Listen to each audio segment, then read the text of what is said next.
Rasty McGibbon with Jack Glen. Hey, this segment is sponsored by Jog. Join our game.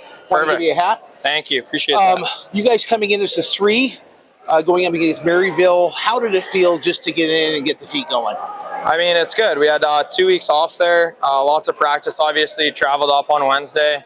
First period, a little bit slow, knock a little bit of their rust off, and then they're a heck of a team, and then battled all 3 periods. So good to get the win, but yeah, for sure, knock a little bit of rust off, and then get to it, find our flow, and go from there. How hard is it to be off for that 2-week period? And I mean, practice isn't games. So do you feel that kind of puts you behind the 8 ball, or do you feel you're able to keep the tempo up? I mean, our coach, Barry Schutte, does a really good job of keeping us ready to go, whether it's small area games in practice or just some competition. And I mean, after those 2 weeks, you're kind of chomping at the bit to battle somebody else other than your teammates. So I think it's just it's a mindset thing, and our coaches both really kept us on track, and our room does a great job of that. Not a new thing for you guys to be at nationals. What changes year to year? Do you feel that you're able, now wearing the C, are you able to bring that mindset, that attitude in the locker room in year after year, and have the newer guys buy into what's needed to be successful here? Yeah, no, I think obviously experience helps a lot at a tournament like this, and personally for us, we've had 2 semifinals exits.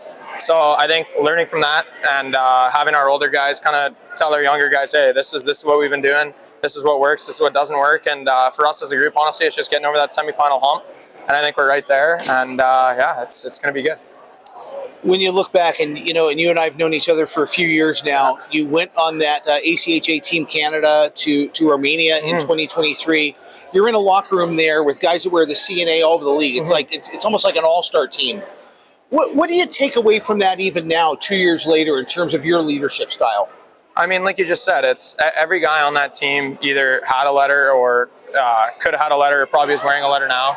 And it's awesome to see different leadership styles. You have guys step up in that tournament, and it's really cool to pick little pieces out of other guys' leadership styles, and just other guys. It's awesome to see these guys around the rink now. I would have never built those relationships. But like I said, you can pick little pieces out of other guys' leadership styles, and personally, that's what I do to try to make my leadership style as best as I can be. Do you really come into this tournament this year in 2025 with the semifinal, the curse of semifinals that have kind of bit you? Is that really something that you're preaching to the guys? Look, we got to get over the hump. No, not at all. And I think honestly, that's what is kind of the kiss of death for us. Like I said, kind of get our feet wet today. First game, honestly, I think is always the hardest, and then roll from there. But nobody's really thinking about it. I mean, obviously, it's in the back of our mind, but I think we have a really hungry group this year, and don't want to get too overconfident here. But I think this year we're getting over that hump. Sounds good. Well, hey, best of luck the rest of the way. Thanks a lot, guys. Fantastic seeing you, Jack Glen, Ohio University. Appreciate it.